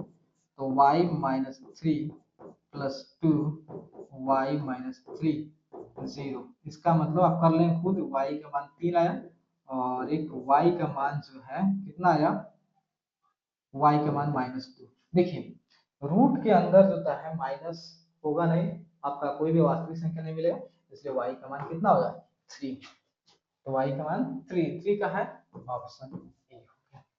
चलिए चलिए अब 33 नंबर में, 33 नंबर कह रहा है कि यदि समीकरण का एक मूल जो है 2 है तथा इस समीकरण का मूल जो है समान हो तो क्यू का मान क्या होगा। देखिए यहाँ पे 2 समीकरण दिया है, एक समीकरण दिया है ये x square plus P x plus 12, और इस समीकरण का आपको एक मूल दिया है। देखो अगर समीकरण दिया है और उस समीकरण का एक मूल दिया हो, तो हम जानते हैं जैसे ही उस मूल को उस समीकरण में रखोगे तो क्या होगा, हमारा LHS और RHS बराबर हो जाएगा। चलिए तो यहाँ पे 2 का स्क्वायर प्लस p गुना 2 प्लस 12 0, तो 4, ये 4 हो गया, 4 12 कितना 16, और ये 2p 16, तो p का मान कितना हो जाएगा, यहाँ माइनस में जाएगी, बात शुरू में माइनस, तो -8। p का मान कितना हो गया, -8 हो गया। अब कह रहा है दोस्त ये वाला जो समीकरण दिया है, ये वाला समीकरण जो दिया है, इसमें p का मान तो ऑलरेडी हमने निकाल लिया है, कितना, -8 प्लस q।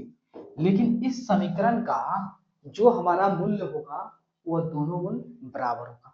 जब भी किसी भी समीकरण का दोनों मूल्य जो है बराबर होता है तो एक टर्म यूज होता है डिस्क्रिमिनेंट, डिस्क्रिमिनेंट और या दूसरी भाषा में कहा विवेचक, ठीक है हिंदी में। तो वो हमारा d जो है 0 होता है और d का फॉर्मूला क्या होता है, b² माइनस 4ac 0, ठीक है। तो यहाँ पे b क्या है, तो यहाँ देखिए, तो ये हमारा इसको ऐसे लेते हैं ax² plus bx plus c equal to 0, ठीक है।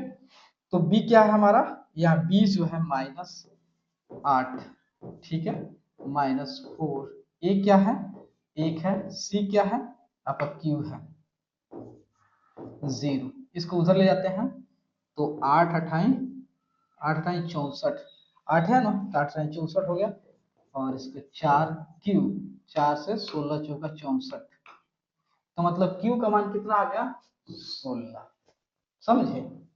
चलिए अब कह रहा है यदि समीकरण के मूल्य का योग शून्य है तो के का मान बताइए। तो देखिए क्वेश्चन क्या है, ये हमारा समीकरण है,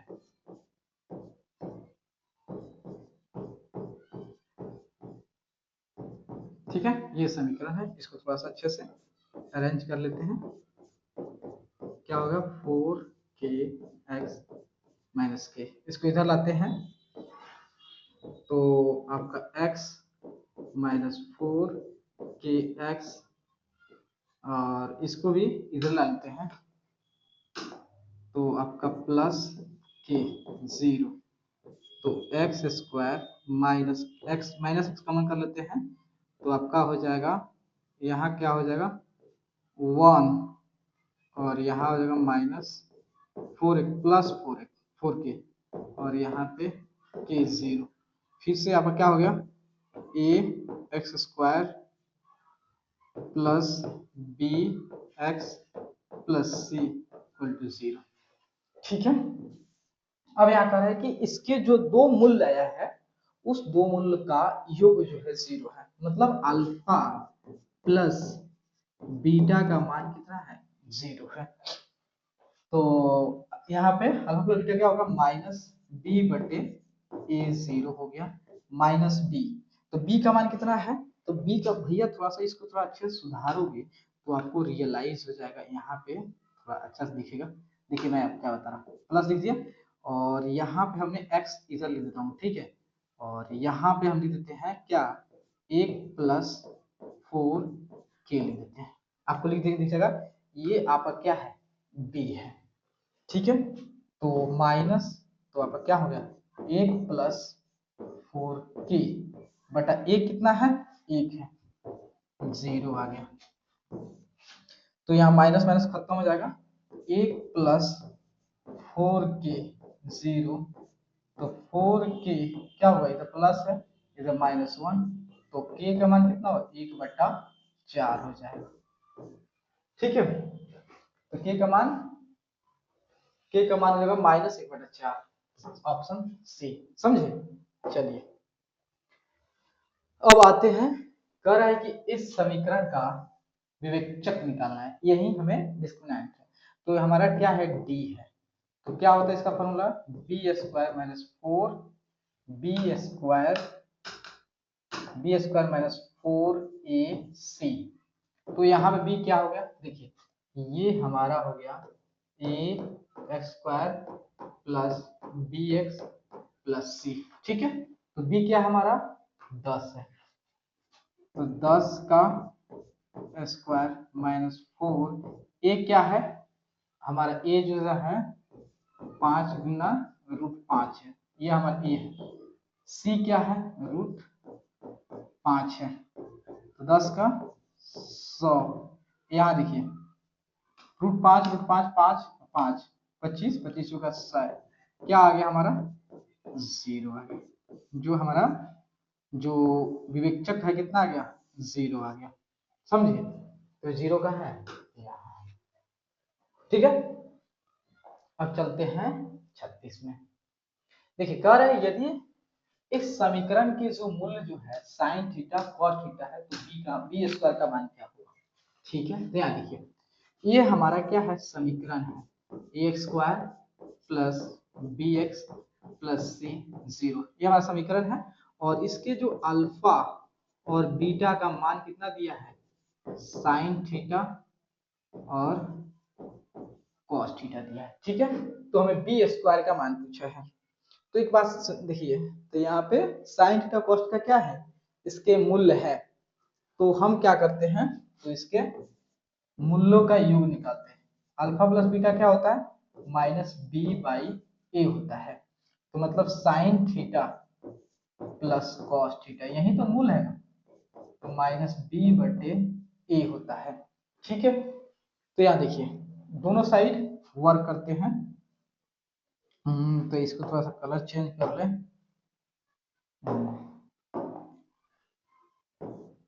तो दोनों साइड ठीक है, तो a प्लस बी का होल स्क्वायर है, तो मतलब A square plus B square plus 2ab, 2ab है ना, ऐसे तरह होगा। तो ये क्या हो गया बी स्क्वायर बटे ए स्क्वायर। इसका मतलब क्या होता है 1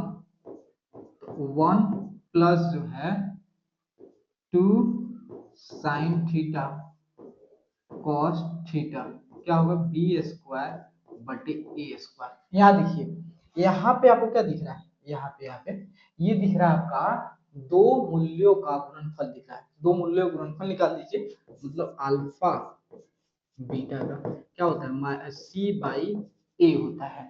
तो इसके जगह पे क्या है, इसको थोड़ा सा आगे सिलेक्ट करके उसको ऊपर ले करते हैं। तो इसको अच्छा रहेगा, चलिए ठीक है यहाँ पे ला दिए। अब आते हैं हम कहाँ पे, यहाँ पे आपका हो गया एक प्लस जो है 2 साइन 2 के साइन कॉस क्या हो गया सी बटे ए हो गया बी स्क्वायर बटे ए स्क्वायर। तो यह 2, तो अब इसको 1 को उधर शिफ्ट करोगे तो 2c बटे ए हो गया, तो बी स्क्वायर बटे ए स्क्वायर माइनस 1 हो गया। तो 2c बटे ए, तो यहाँ ए स्क्वायर या कुछ नहीं तो 1, तो यहाँ बी स्क्वायर, यहाँ पे क्या हो जाएगा ए स्क्वायर हो जाएगा, ठीक है। ये सब आप जानते हो इसलिए इस पे ज्यादा हम काम नहीं कर रहे हैं। तो बी स्क्वायर बटे ए स्क्वायर बटे यहाँ पे ए स्क्वायर, तो यही चीज था, इसको मिटा दो। तो यहाँ देखिए तो क्रॉस गुना करते हैं, तो यहाँ पे हो जाएगा आपका एक, यहाँ पे ए स्क्वायर है ना, यहाँ पे 2c बाई ए है, 2c बाई ए ना है, ठीक है।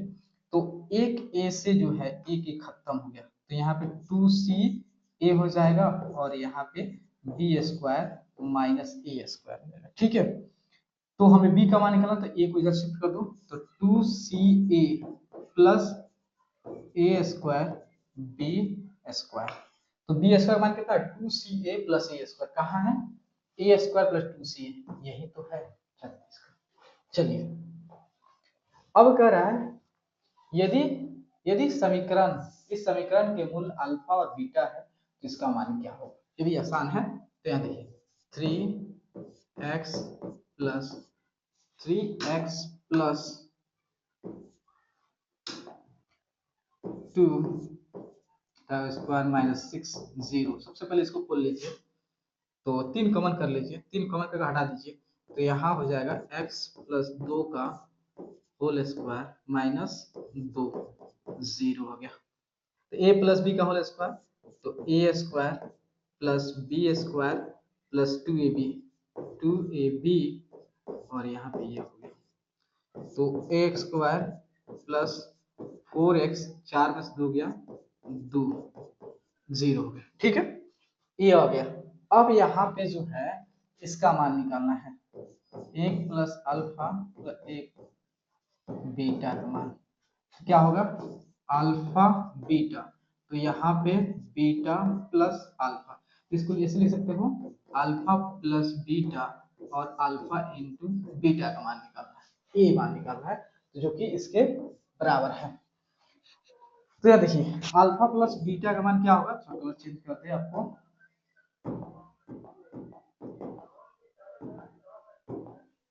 ठीक है। तो अल्फा प्लस बीटा का मान हो गया आपका minus B by A, minus B by A. इसमें माइनस बी बाई क्या, तो देखिए थोड़ा ये आपका हो गया A square plus B X plus C equal to 0।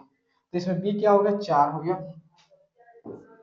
Minus 4, और ए क्या है आपका 1 है, मतलब अल्फा प्लस बीटा का मान जो है -4 हो गया, ठीक है। और alpha into beta, alpha into beta का सी बटे ए, सी कितना है आपका 2 है, ए कितना है 1 है, मतलब ये 2 हो गया और ये -4, ठीक है। तो यहाँ देखिए अल्फा प्लस बीटा का मान कितना है, -4 है, अल्फा इंटू बीटा का 2 है, तो 2 से जो है 4 कितना बार में -2 आ गया, तो -2 का है 37 का ए, समझे। चलिए अब 38 नंबर में कह रहा है कि यदि साइन अल्फा का मान 1/2 है और कॉस बीटा का मान 1/2 है, तो अल्फा प्लस बीटा का मान क्या होगा। ये भी इजी है, देखिए कैसे, साइन अल्फा का मान 1/2 है और यहाँ पे जो है कॉस बीटा का मान 1/2 है, यहाँ समझना साइन अल्फा। अब बताओ साइन के किस मान के लिए, किस डिग्री के लिए जो होता है हमारा वैल्यू जो 1/2 आता है, साइन 30 के, तो साइन 30 के, देखो ये साइन साइन खत्म, तो मतलब अल्फा का मान कितना आ गया 30 आ गया। अब चलिए इसमें कॉस बीटा, कॉस के किस डिग्री के लिए होता है आपका 1/2 आता है 60 के, कॉस 60, तो कॉस से कॉस खत्म, मतलब बीटा इक्वल टू 60, तो अल्फा का वैल्यू इतना हो गया, बीटा का मान इतना हो गया, तो अल्फा प्लस बीटा निकालना है, अल्फा प्लस बीटा क्या हो जाएगा 30 प्लस 60 कितना हो गया 90 डिग्री, तो कहाँ है ये रहा, ठीक है। चलिए अब यहाँ कह रहा है 39 में cosec square 72 degree -10 square 13 plus 1 किसके इक्वल है। यहाँ देखिए आप पूरक पढ़े हैं ना, पूरक, तो यहाँ देखिए इसको लिख सकते कॉसेक को क्या सेक में कन्वर्ट कर सकते हैं, लिखोगे आप जानते हो अगर ऐसा लिखा हो कॉसेक थीटा लिखा हो, तो कॉसेक थीटा को लिख सकते हो सेक 90 माइनस थीटा, दोनों बराबर आपस में है कि नहीं, एक दूसरे दोनों पूरक है, तो ये वर्ग है स्क्वायर है, तो स्क्वायर का कोई दिक्कत नहीं है, क्यू है तो क्यू का कुछ भी कर, क्या लिखो, तो इसको लिख सकते सेक के स्क्वायर 90 में से 72 को घटा देंगे -10 स्क्वायर 13 प्लस 1, ठीक है, इसको हटाते हैं, तो यहाँ देखिए तो क्या हो गया, यहाँ पे सेक स्क्वायर 77 है यहाँ पे, और यहाँ पे 10 स्क्वायर देता है 13 प्लस 1, एक फॉर्मूला जानते हो आप जो है sec square theta minus 10 square theta क्या होता है 1 होता है, देखो इसके बदले क्या लिख सकते हो 1, 1 प्लस 1 कितना आ गया 2, आसान है कि नहीं आसान है। चलिए अब कह रहा है यदि ए और बी दोनों 45 डिग्री है तो साइन ए प्लस साइन बी का मान क्या लिखोगे, आसान है, साइन ए प्लस साइन बी, और ए और बी दोनों बराबर लिख सकते हो 2 साइन ए लिख सकते हो, कोई दिक्कत नहीं है, और 2 गुना साइन ए, 2 गुना, अब साइन ए की जगह क्या है आपका 45, तो यहाँ 45 लिख दीजिए, 2। 45 का मान कितना होता है? 1/√2 होता है। तो 2/√2, इसको परिमीकरण करोगे 2/√2, √2 √2 कितना होगा? 2√2 बटे आपका यहाँ पे हो जाएगा 2 हो जाएगा। ठीक है, तो 2 से 2 खत्म, क्या आपका आ जाएगा? केवल √2। ये रहा आपका ऑप्शन, समझे? अब यहाँ देखिए कौशिक, ये भी पूरक का है, कौशिक नहीं, तो यहाँ देखिए कौशिक 50 सेम, तो कौशिक 50 को सेक क्या लिख सकते हो? 90 माइनस 50 कितना हो गया? सेक 40। सेक 40 कहीं दिख रहा है इसमें? देखा कितना आसान है। अब यहाँ देखिए कह रहा है यदि 4/a 4 आपको तो 4a/3 इक्वल कितना है? 20 डिग्री का, तो सेक स्क्वायर 3a निकालना है, ये भी इजी है। यहाँ देखिए 4a/3 20 क्यों इसमें लिखा जा रहा है? ठीक है, यहाँ देखो तो क्रॉस गुना करो, एक कितना हो गया? 20 60 और 60/4, तो ए का मान कितना आ गया? 15। ए का मान 15 आ गया, तो हमें निकालना है सेक स्क्वायर 3a। ठीक है, तो सेक 3a का मान कितना है? 15। इसको देखिए स्क्वायर का मतलब होता है पूरा कंप्लीट, कैसे होता है ये शॉर्टकट दिखाने का तरीका है। तो सेक 15 45 हो गया। देखिए cos 45 का मान कितना होता है? 1/√2, तो उसको प्लॉट दोगे तो सेक निकल जाएगा, दूसरे उल्टा होता है ना। तो देखिए आपका cos 45 का मान कितना होता है? 1/√2, और इसको प्लॉट दोगे तो क्या होगा? सेक, जैसे ही सेक 45 लिखोगे तो इसको प्लॉट दो तो √2 आ गया, √2/1 मतलब √2। ठीक है, तो सेक √2 और √2 का स्क्वायर करोगे कितना आ जाएगा? 2 आ जाएगा। तो कौन सा ऑप्शन? बी। चलिए अब यहाँ देखिए, यहाँ पे कह रहा है साइन 15 सेक 75 कॉस 15 कॉसिक 75। ठीक है, तो यहाँ देखिए इसका मान निकालना है साइन 15 सेक को कॉसिक करिए, कितना आ जाएगा? कॉसिक 90 माइनस 75 कॉस 15, इसको सेक में कन्वर्ट कर दीजिए, 90 में से 75 साइन 15, ये आपका 75 घटा दोगे तो 15, ये आपका कॉस 15, ये आपका क्या हो जाएगा? सेक 15 हो जाएगा। ठीक है, अब देखो साइन इंटू कॉस क्या होता है? 1, कॉस इंटू सेक क्या होता है? 1, क्या हो गया? 2। कितना आसान है, बस पूरा की थोड़ा कंसेप्ट आपको मालूम होना चाहिए। चलिए यहाँ पे कह रहा है कॉट स्क्वायर 45 प्लस 1। ठीक है, कॉसेक में बदलने की कोई जरूरत नहीं है, क्योंकि हम जानते हैं टेन 45 का मान कितना होता है? 1, तो कॉट 45 का मान 1 हो जाएगा, क्योंकि उसका उल्टा करोगे तो 1 ही आएगा, तो मतलब 1 का स्क्वायर प्लस 1, तो 1 प्लस 1 कितना होगा? 2, 2 का स्क्वायर 4 है, कहाँ 4 है? देखिए कितना टाइम लग रहा है, यहाँ देखिए करे यदि इसका मान 0 है, थीटा का मान निकालना है, ये भी आसान है। √2 cos 2 थीटा माइनस 1 बराबर 0, तो एक को उधर शिफ्ट कर दो, तो √2 cos 2 थीटा बराबर 1, तो cos 2 थीटा बराबर 1/√2 आ गया। ठीक है, अब यहाँ देखिए इसको ऐसे लिखिए cos 2 थीटा।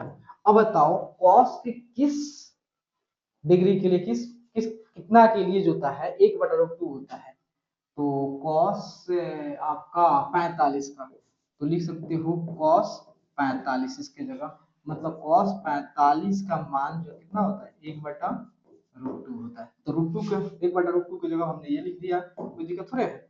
तो cos से cos खत्म, तो 2 थीटा बराबर 45 हो गया। तो थीटा बराबर जो है 45/2 कितना हो गया 22/1/2, मतलब 45 का आधा इतना होगा। कहाँ है देख लिया। चलिए आगे। अब यहाँ देखिए, अब एक बात बताइए, यहाँ देखिए क्या कह रहा है, ये तो और आसान है चुटकियों में। Sign 60/cos 60 into cot 60 degree, ठीक है। साइन बटा कॉस क्या होता है आपका 10 60 गुना कॉट 60। अब जानते हैं 10 थीटा इंटू कॉट थीटा क्या होता है 1 होता है, तो क्या होगा 1। कितना आसान है। अब यहाँ देखिए, यहाँ कह रहा है आपका साइन 5 प्लस साइन स्क्वायर 5 का मान 1 है, तो हमें निकालना है cos square 5 plus cos power 4 ठीक है 5। तो देखिए थोड़ा सा इसको हम ऐसे लिखते हैं, साइन 5 तो 1 माइनस साइन स्क्वायर 5। एक बात समझिए, यहाँ समझिए, यहाँ पे लिखा हुआ है आपका, आप एक फॉर्मूला जानते हो, sine square theta plus cos square theta कितना होता है 1 होता है ना। तो देखिए हम कॉस को एज इट इज इधर रखते हैं और साइन उधर ले जाएगा तो माइनस हो जाएगा साइन स्क्वायर थीटा, ठीक है। तो यहाँ देखिए कॉस थीटा इधर आ गया, साइन स्क्वायर थीटा 1 माइनस होता है साइन थीटा क्या होता है। अब हमारा इधर कॉस थोड़े होगा जी, हाँ कॉस, तो ये आ गया। इसके जगह आप क्या लिख सकते हो 1 माइनस, ये लिख सकते हैं 1 माइनस साइन स्क्वायर थीटा लिखा हुआ है। तो यहाँ देखिए 1 माइनस साइन स्क्वायर थीटा लिखा हुआ है, साइन स्क्वायर 5 लिखा है और वो क्या लिखा है 1 माइनस साइन स्क्वायर थीटा लिखा है। तो क्या जो है इसके बदले जो है हम cos स्क्वायर 5 लिख सकते हैं। यहाँ देखिए लिख सकते हैं कि नहीं लिख सकते हैं। तो वही चीज अब आपको क्या करना है, फिर से जो है यही कंसेप्ट इसमें अपनाना है। तो हमारा थोड़ा कलर चेंज कर लेते हैं, तो कलर ब्लैक, इसको ब्लैक करते हैं और इसको आपका ये करते हैं, ठीक है। चलिए तो यहाँ पे क्वेश्चन हमारा है साइन 5 प्लस साइन स्क्वायर 5 निकालना है 1 के बराबर लाना है। तो देखिए तो साइन, तो यहाँ साइन 5 क्या लिख सकते हो कॉस स्क्वायर 5, कॉस स्क्वायर 5। अब इसका मतलब है आपका ऐसे लिखा है साइन 5 का square cos square 5 plus sign 5 का क्या लिख सकते हो कॉस स्क्वायर 5 का स्क्वायर। तो फिर से कॉस स्क्वायर 5 प्लस और ये 2 गुना 2 कितना होगा 4 आ गया। इसका मान कितना आ गया आपका, फिर से यहाँ पे सबका 1 आ रहा था, इसको सॉल्व करते हैं ना। देखिए ये आपका जो है ये इतना आया है, उसी तरह आपको सॉल्व करते हैं, इसको इसी को सॉल्व करते लाए हो, 1 ला दिए कितना आएगा यहाँ पे 1 होगा, देख लिए। चलिए अब यहाँ देखिए, अब कलर थोड़ा चेंज कर लें। चलिए तो यहाँ दिया 3 साइन स्क्वायर आपका alpha plus sine square 90 minus alpha, ये तो और आसान है 3, देखिए साइन स्क्वायर अल्फा। अब देखिए ये पूरक पे है, तो साइन 90 माइनस अल्फा मतलब आपका कॉस अल्फा स्क्वायर दिया कॉस अल्फा, और ये क्या आपका sine square alpha plus cos क्या होगा 1, तो 3 इंटू 1 क्या होगा 3 सॉरी। चलिए अब आते हैं यहाँ पे, देखिए कर रहा है साइन ए का मान कितना दिया है a/b दिया है, तो हमें 10a का मान निकालना है। तो यहाँ देखिए, तो सबसे पहले हम समकोण त्रिभुज बनाते हैं। ये रहा हमारा a, ये रहा हमारा b, ये c और ये थीटा। ठीक है, तो इसको देखते हुए हमारा देखिए ये लिखा हुआ p/h, मतलब इसके सामने वाला p और ये रहा h। तो ये हमारा p कितना है, आपका a है, और h जो है आपका b है। ठीक है, तो हमें इसका ये संलग्न, तो हमें AC निकालना है। तो पाइथागोरस प्रमेय लगाओगे तो बड़े वाला से b² माइनस a²। ठीक है, तो ये आपका आ गया क्या, b² माइनस a²। ठीक है, तो आपको 10a निकालना है, तो p/b होता है। p क्या है हमारा, a है, और b क्या है हमारा, ये है b² √b² माइनस a²। ये कहाँ पे है, ऊपर a है, b² में से ऑप्शन बी। समझ में आया, देखिए चलिए अब यहाँ देखिए कह रहा है 10 अल्फा का मान 1/√5 है। तो हमें सेक अल्फा, तो सेम वही, तो ये हमारा a हो गया, ये हमारा b हो गया, c ये 90 डिग्री हो गया, तो ये हमारा अल्फा हो गया 10 अल्फा, ये p हो गया, और ये हमारा b हो गया, और ये हमारा h हो गया, तो p/b। तो इसको देखते हुए p हमारा क्या हो गया 1, b हमारा जो हो गया √5, तो ये निकालना है। तो हमें पाइथागोरस प्रमेय का यूज करके ए बी निकालना है। क्या होगा, रूट अंडर होता है 1² प्लस √5 का स्क्वायर, कितना हो जाएगा 1 प्लस 5 √6 हो गया। ठीक है, ए बी हमारा √6 हो जाएगा। ठीक है, हमें सेक अल्फा निकालना है। सेक अल्फा जो होता है कॉस अल्फा का उल्टा होता है। कॉस अल्फा क्या होता है b/h, इसका हो जाएगा h/b सॉरी, h/b। h क्या है √6 है, तो आपका हो गया √6, और b क्या हो गया √5 हो गया। इस चीज को आप ऐसे भी लिख सकते हैं पूरा तरह से 6/5। ठीक है, ये कहाँ पे है, ये है। चलिए